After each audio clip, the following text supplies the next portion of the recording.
Alright. Hello again, Adventures, and welcome to another exciting daily vlog. This is daily vlog number, I think we're at 135 now, 136, somewhere around there. There's numbers involved in it, I know that.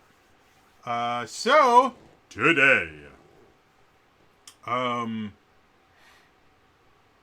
want to wax poetic about some more RPG stuff because I still feel absolutely horrible, and this is distracting me from it for right now. So we'll see how well this goes. But something I want to talk about that I don't think I've talked about from a game design perspective.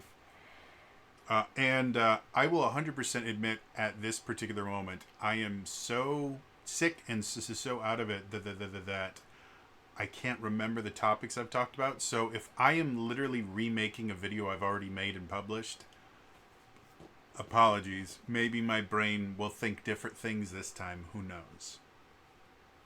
But I want to talk about the idea of multiclassing. For anyone that's unaware, multiclassing is effectively in a class-based RPG. Multiclassing is exactly that. Being able to take parts of different classes and kind of put them together to create your own little hybrid class. And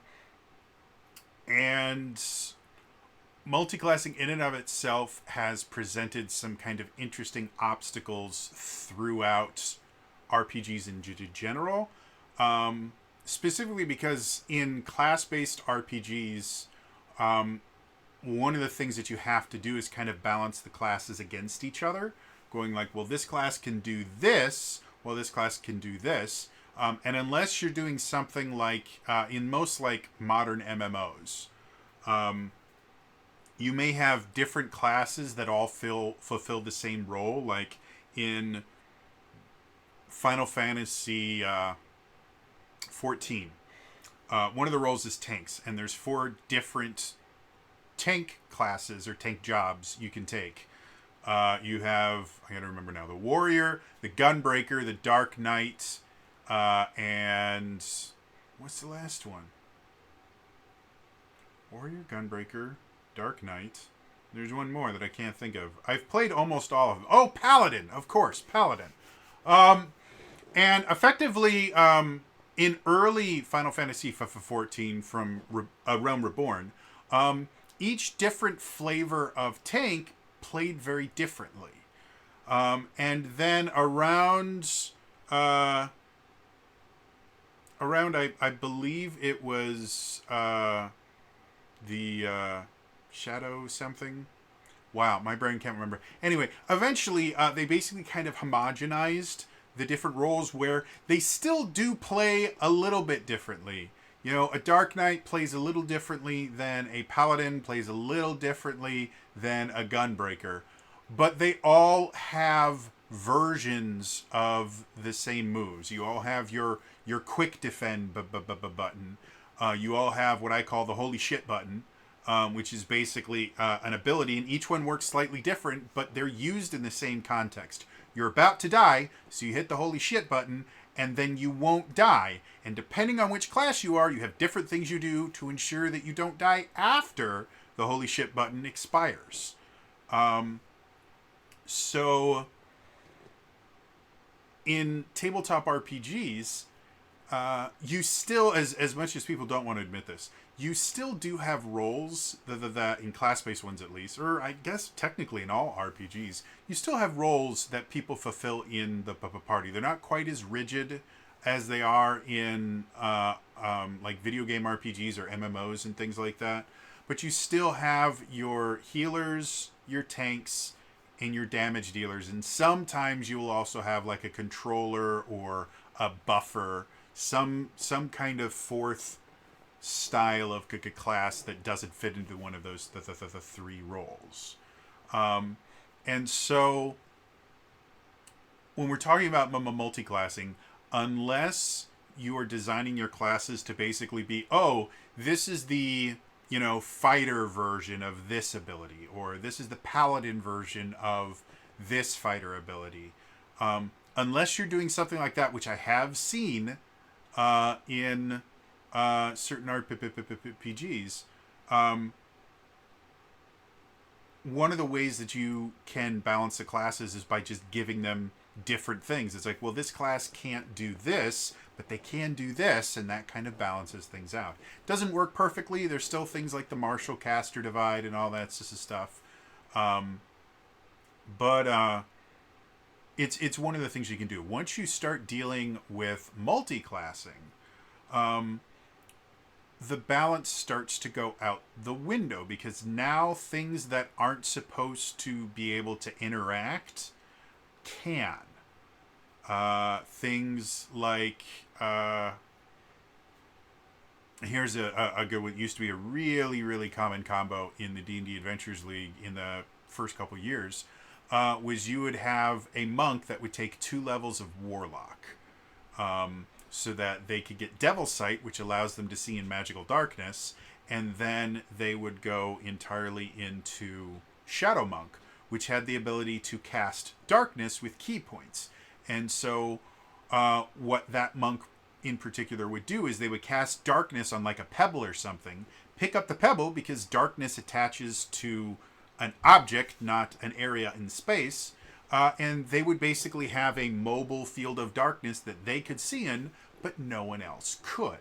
And they would use that to get advantage and block line of sight and a bunch of other things like that. And it was a super broken build that really wasn't that broken at all. But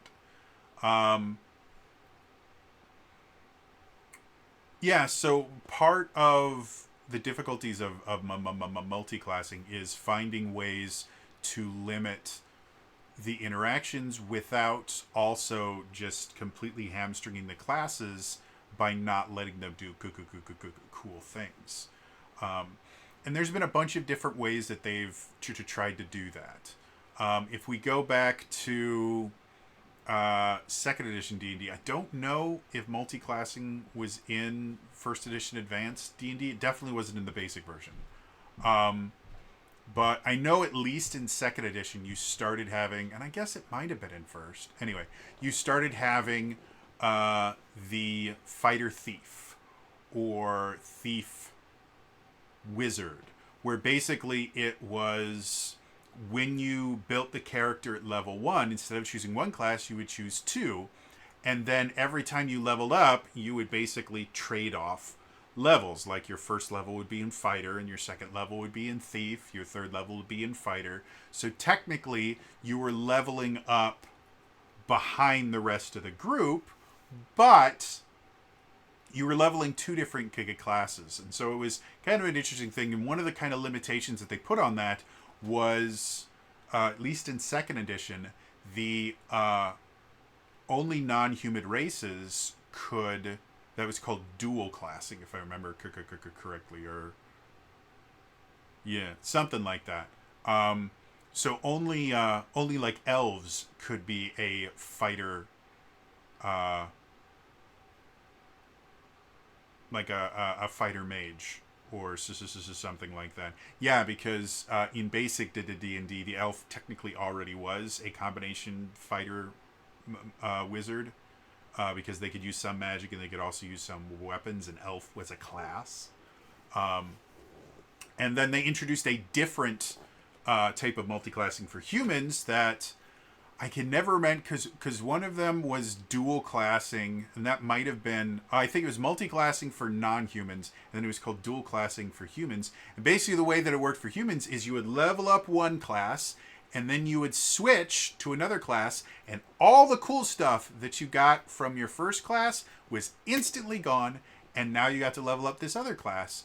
And what eventually happened is, once your new class got up to the same level that your other class was when it ended,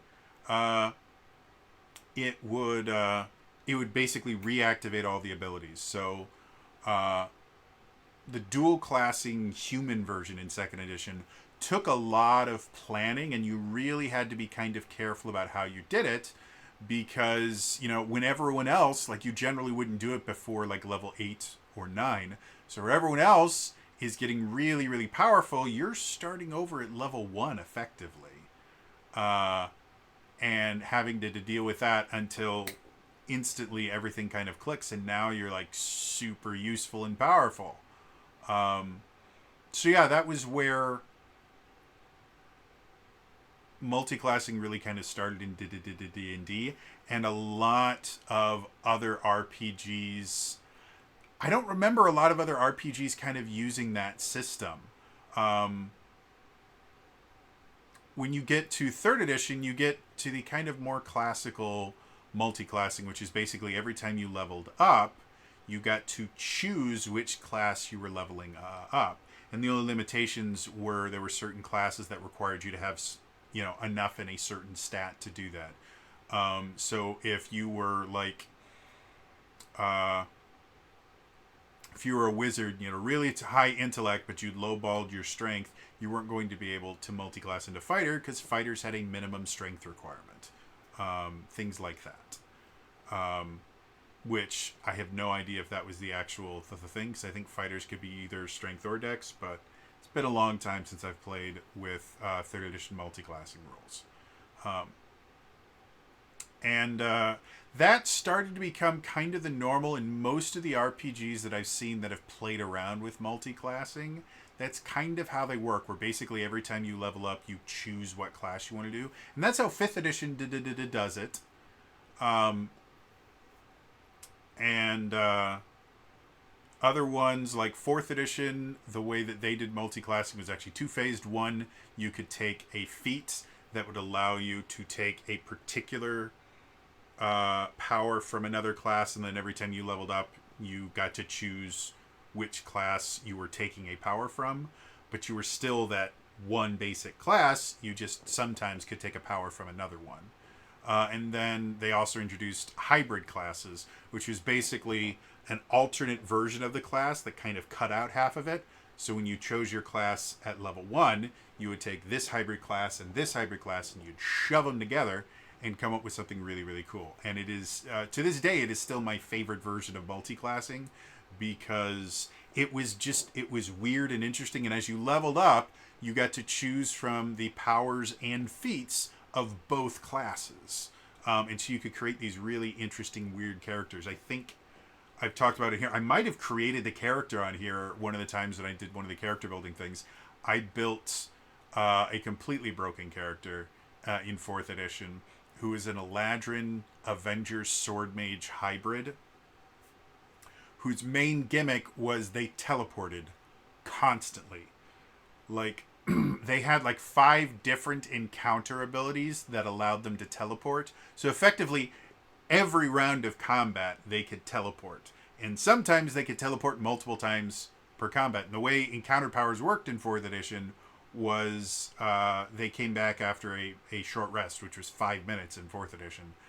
So even out of combat, I would just teleport everywhere. And I built it specifically for this game called 4th Core, which was basically hardcore D&D. It was made for conventions, and you would get scored and stuff like that on how far you got. It was designed to kind of kill players. It was massively fun.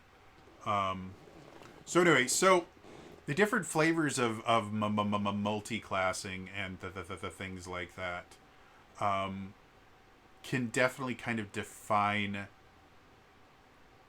how your players view your RPG. Like if we look at something like Fabula Ultima, which I ran a mini campaign this past December. Fabula Ultima is built specifically for multi-classing. Because when you build your character, you start at level 5, and you have to take abilities from at least 2 different classes. And so the whole thing is actually kind of similar to the 4th edition hybrid class thing, where you basically take 2 different classes, or in Fabula Ultima's up to 3 different classes, kind of shove them together to get one kind of strange amalgamation of all the 3, and you get to create these really unique, interesting characters. And it's one of the things I love about Fabula Ultima. And it's something that I would definitely like to see in 5th edition, though I don't think 5th edition could do something like that. And it kind of brings up the problem with multiclassing, specifically in 5th edition, but again, I've seen other RPGs that run into the same issue. 5th edition, as I've mentioned before, the idea of 5th edition was, class design in 5th edition, was every class needs to feel unique right from the beginning. So they all have at least one, sometimes multiple, defining features, and they have to show up within the first 2 levels. And then the thing with these defining features is as you level up the class, most of the class features that you get at later levels somehow interact with the defining features of the class. So the higher a level you get in any class, the more those defining features are useful to you and the more interesting things you can do with them. And the same thing is true about the subclasses in 5th edition. The well-designed subclasses interact with at least one of the defining features of the class. And they give you either new ways to use it or they power it up in some way. Well, when you get to multiclassing in 5th edition, which is very similar to how it worked in 3rd edition, where when you level up, you just choose the class that you want to level up, and it's perfectly fine. But the problem comes in with class design in 5th edition is, again, built around these defining features and improving them as you get to higher levels. Well, when you're multiclassing, you're now getting 2 different sets of defining features that aren't really designed to interact. They can, and sometimes they interact really, really well. Things like spellcasters taking a level or 2 in fighter to get the action surge can be really, really useful because the specific thing about casting in 5th edition is generally you can only cast 1 leveled spell per turn. Because there's a rule in the player's handbook that if you cast a spell as a bonus action, you can't cast any other leveled spells that turn. You can only cast cantrips. However, it's specifically stated if you cast a spell as a bonus action. If you use action surge to give you a second action, and you don't cast a spell as a bonus action, then you can actually cast 2 leveled spells. Because they both, as long as they both take an action. And for anyone wondering, the reason why the bonus action thing, they put that limitation, is specifically for sorcerers. Sorcerers have the ability to take spells that take an action to cast and cast them as a bonus action. And so without that limitation, sorcerers become massively broken. So that's why that limitation is there. So getting back to the multiclassing thing, there are some things that interact really, really well. But, again, the issue comes in that if you stay a single class, those same defining features that might be interacting well with a different class are going to interact with the original class they were designed for significantly better. So for the most part, in D&D 5th edition, multiclassing is only really viable between about journeying around a level 6 or 7 all the way up to maybe about level 10. Once you hit level 11 and you start getting 7th level spells for casters and the level 11 abilities for marshals, the usefulness of your multiclass drops like a rock. Because while you're doing, I've seen multiclasses where you have a ranger that also takes some rogue levels. They can do some pretty amazing things with a combination of sneak attack and hunter's mark and other stuff. But once you start getting up to level 11, your rogues are doing I think it's 5 or 66 on your sneak attack, whereas your multi-classed one is still stuck on 2 or 3d6, depending on how many levels of rogue you took. And your hunter's mark really isn't doing that much more damage because you're not getting that many more attacks. Eventually, the ranger gets the ability to cast spells like Quick Quiver, which allows you to shoot 5 arrows in a turn, and each one of those would proc your hunter's mark and do really amazing, wonderful damage, but you're never going to get to that point because you have sacrificed so many levels in Rogue. And then we also run into the issue of, depending on when you start multiclassing, you might start missing out on feats, which massively change how the game is played. And so, again, most quote-unquote broken multi-class builds in 5th edition are only really good for about 3 or 4 levels. And up until that point, they're vastly underpowered. Because while everyone else is getting 3rd level spells and extra attack, you're still stuck with 1 attack per turn and level 2 spells. And you don't catch up to them until, again, around level 6 or 7 at the earliest. A lot of times not till around level 8. So, yeah. So, thinking about game design and multi-classing in general. And again, this is for class-based RPGs. There's another video I'm going to do sometime where we talk about the difference between, from a design perspective, the difference between a class-based RPG and a skill-based RPG, and how that decision can really define how you want to design the game. But in class-based RPGs, multi-classing can be a really, really useful tool for customization. And effectively, it allows the players to create new classes instead of being beholden on the creators to come up with all the new classes and subclasses and things like that, which is great. Again, it's one of the things I love about Fabula Ultima is that you can make so many really just weird, interesting characters that you just can't in like D&D. I mean, you can, but it takes a little bit more knowledge of the system and a lot of flavor texting. So, yeah, kind of choosing how you want to do multi-classing can really change how the game is played completely. Like, example, if we look at 5th edition, again, multi-classing exists in it, but the multi-classing rules are just not that fantastic.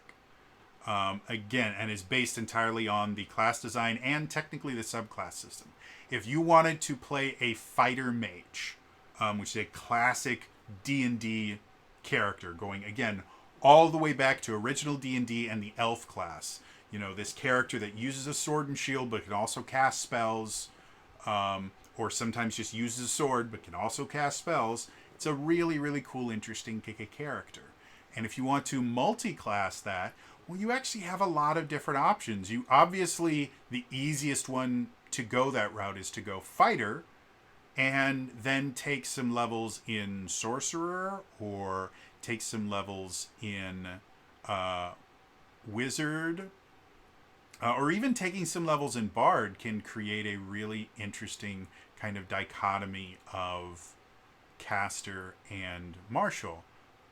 However, the issue starts to come in when you hit around level 5. Fighters get extra attack, and once you hit level 11, fighters get an additional extra attack.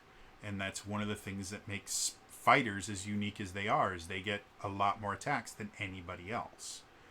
And whatever spellcasting class you choose, unless it is Warlock, because they're freaks of nature, you're going to start running into issues. Well, yeah, you have some kind of cool first and level spells that you can cast, but now you have to make the decision of, do I want to attack and use the things that my fighter is good at, or do I want to cast spells and do the things that my wizard is good at? So it's effectively like you're playing 2 half classes and not playing one combination class. But when we start talking about the subclass system in 5th edition, well, now there's quite a few different ways to play a spellcaster that also uses a sword.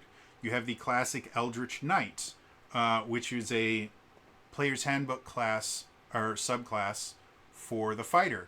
And it just, not only does it give you some spellcasting abilities, never going to be as powerful as a wizard, but you still get some. It also has class features specifically designed to allow you to do things like cast cantrips while also making attacks. Like, it's specifically designed to use both of those ideas together. You can also do like a College of Swords Bard, which again is built around that idea of being able to cast spells and then also do sword play. You can eventually go to the Bladesinger subclass for the Wizard, which is the exact opposite. It's a full wizard, but then they also get some pretty useful, powerful melee abilities or weapon-based abilities. And again, part of that class allows you to do things like cast a cantrip as part of your attack action when you use extra attack and things like that. Or you can go to the freak of nature that is the Warlock and be a Hexblade, which was introduced, I want to say in Tasha's, was the official Hexblade. And even in the PHB, they did have the Pact of the Sword to kind of give you a Hexblade feel. And that, again, plays really, really did it differently. But it does give you that power fantasy of, well, I get to cast spells and also be a badass with a sword at the same time. So if we take this back to the bigger idea of multiclassing, if you're designing a multiclassing system, hold on.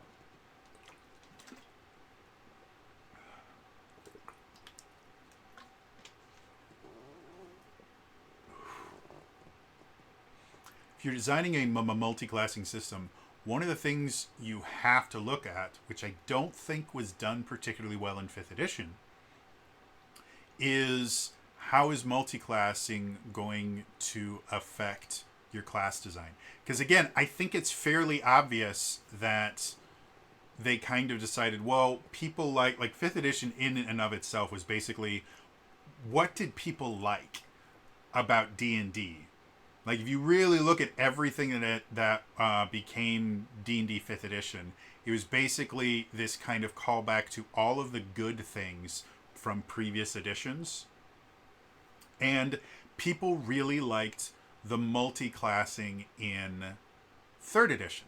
But 3rd edition class design was very, very different. First of all, 3rd edition was built around multi-classing, especially when you start talking about prestige classes and stuff like that, where you couldn't take these classes unless you had already leveled up in other classes. And so the class design was designed around that idea of you're really never going to get to a high level as a single class. You're going to effectively be forced to multiclass into something else. What that something else is entirely up to you. And people created some crazy broken builds in 3rd edition. And then when Pathfinder basically became, or when D&D 3.5 effectively became Pathfinder, which was D&D 3.75, the crazy nonsense stuff that you can do in Pathfinder, especially once the rules bloat started getting in, was nonsense. Especially with all the different feats and everything like that. Like, it really, really was a very complicated nonsense kind of system. When 5th edition, they decided that they didn't want all of that bloat and all of that kind of nonsense in there just to be able to play interesting classes. And so they developed this subclass system that, for the most part, your multi-classing can be taken care of either through taking a feat or two or by taking a subclass that kind of gives you the abilities that you want. I think almost every martial class has at least one subclass that gives them some kind of magical power. Excuse me. Even the Barbarian has a magic subclass. There is a wild magic Barbarian that I think that one was Tasha's too. And it's a really, really cool subclass. One of my players in one of my D&D campaigns plays a wild magic Barbarian. And they are an Eladrin wild magic Barbarian, and it's such a cool character. So yeah, every single class, if you want to play like a magic version of that class, they have a subclass that does that. Even when you're looking at the technically 2 additional classes that were added. The Artificer, which is the only officially added class. You have a version of the Artificer that basically turns it into a magic paladin with a pet. The Battlesmith is a really cool subclass too. I have a Battlesmith in one of my games as well, and it's just massively fun. The Battlesmith in my campaign is a herring gun, so it's a bunny that has a large metal saber-toothed tiger as their pet, and they're a ranged battlesmith that has the sharpshooter feat and rolls poorly, and so it has become a running joke because every time the player would use sharpshooter, she would end up missing. And she would always preface it by going, "Sharpshooter!" And so now, in that game, anytime the players want to basically tell everyone to, like, duck or get out of the way, they just go, "Sharpshooter!" So, yeah, cool kind of stuff there. So, again, getting back to the bigger idea of multiclassing in general. If multiclassing is going to be a thing, I think from a game design perspective, either your class design has to be built around the idea that multiclassing is a thing, whereas in 5th edition, it's technically an optional rule. And the optional rule that they created for it was just, just take a different class. And in that particular instance, it doesn't really work. Again, I know a lot of people that love multiclassing.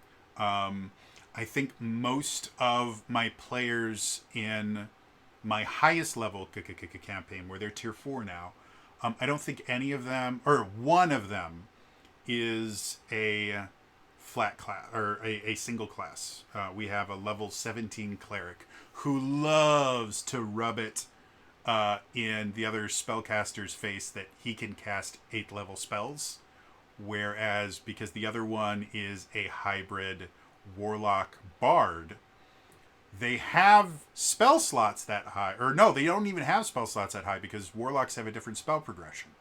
And so, yeah, it's this kind of running joke that the multi-class did some really interesting things, but the single class cleric can do crazy awesome stuff. So yeah. Anyway, so getting back to kind of RPG design in general, if you're going to be building a class-based RPG and you want to have multi-classing in it, either you have to design the classes around the idea that multi-classing is a thing and kind of go like the D&D 3rd edition or the Fabula Ultima route of you're not really intending for players to ever go the entire campaign without multi-classing, so it's a requirement, or you need to go the 4th edition route, which is, well, when we add multi-classing, because I don't think multi-classing was really a thing in the player's handbook, other than, I don't know if they had the multi-class things in the multi-class feats in player's handbook 1.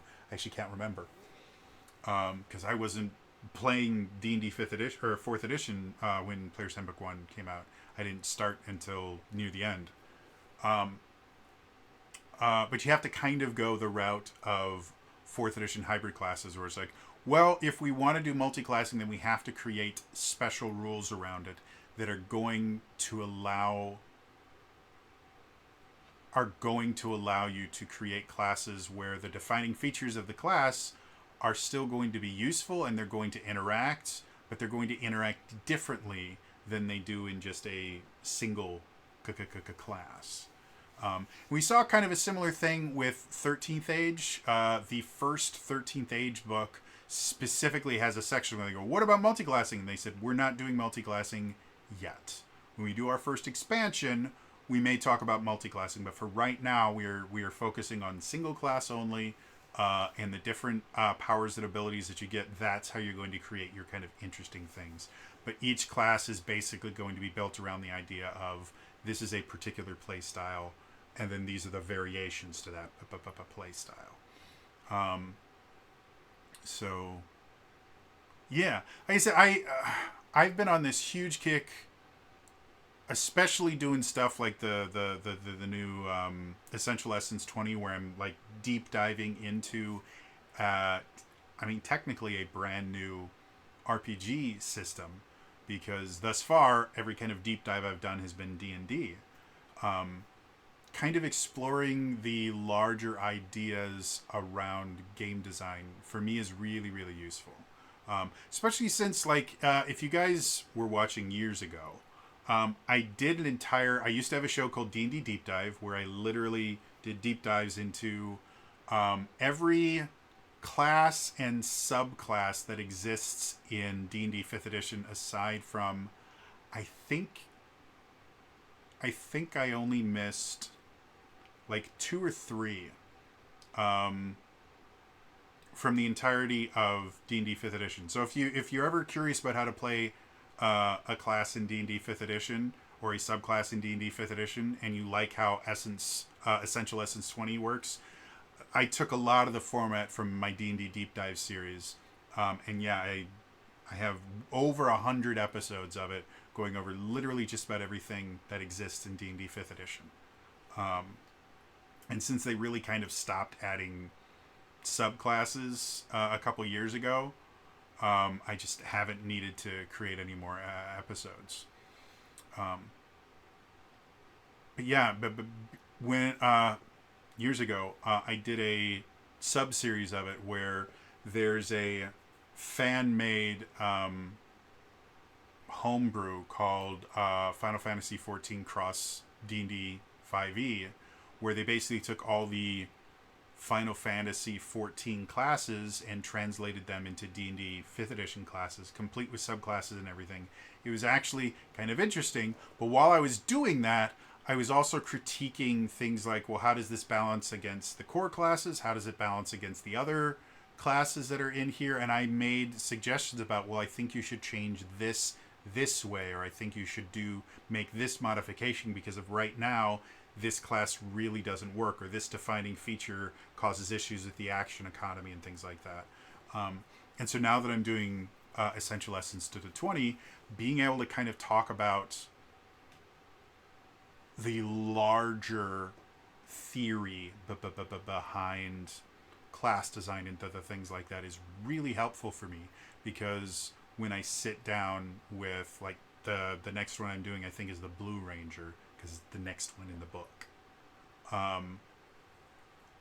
I can sit there and I can look at it from within the Essence 20 system, which is fine, but I can also look at it from outside the Essence 20 system to give me more ideas about kind of unique ways to use abilities, which translates into just giving you guys more options and more ideas on how to have fun with your characters. So, yeah. So, getting back to multiclassing, what are your guys' thoughts on multiclassing? Again, I've made it very clear over the years, I'm not a fan of 5th edition multiclassing. I think, again, from playing in the Adventurers League, a lot of the multiclassing kind of left a bad taste in my mouth, because in the Adventurers League, it was most of the people that would multiclass were min-maxers that were trying to break the game. And a lot of times they didn't understand the game well enough to break it. And then I would have to sit there and go, well, unfortunately, you can't do that because of this and this and this. And they'd be like, well, but that's why I built my classes, so I could do that. I was like, well, maybe you should read the book instead of following a dumb guy that you saw on YouTube. And that's the other reason why I have a large problem with 5th edition multiclassing, because there are channels dedicated entirely to creating quote-unquote broken builds and that. And they generally rely on either outright misinterpretations of the rules or poor rulings that would never stand at an actual table to create these really, really dumb broken builds that aren't actually fun.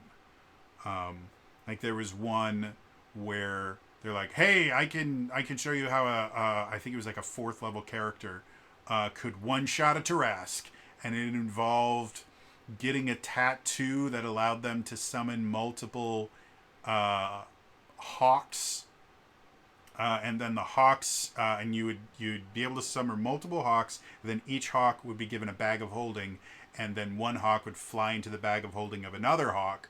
And none of that would actually work because of a lot of different things. The tiniest of which is physics, and the fact that the opening for a bag of holding is only 2 feet in diameter when it's fully opened, not when it's being carried by a bird. And most birds of prey's wingspan is significantly larger than that. So anyway, I've made my opinions on multiclassing, specifically in 5th edition, pretty clear. However, I will gladly admit I'm not as familiar with multiclassing in a lot of other systems. Like I seem to have fallen into, not really a trap, but a thing where I tend to gravitate a little bit more towards skill-based systems, which have their own set of things that you have to deal with. And multiclassing isn't a thing in them because they're designed around the idea that you just take random skills to create what you want to do. So I'd be interested to hear from you. Is there a system that you think does multiclassing really, really well other than Fabula Ultima? Because I love that system. But again, I'm interested to hear what are systems that do multiclassing really, really well, and why do you think the multiclassing is so good in that? Is it a really robust system that allows you to create interesting combinations? Is it just a really complicated system and you like the kind of crunch and complexity of it because it feels more customizable, whether or not that's true or not? Let me know in the comments down below. Otherwise, again, it's going to be all for me today. I will see you guys in the next time. All right? Bye-bye.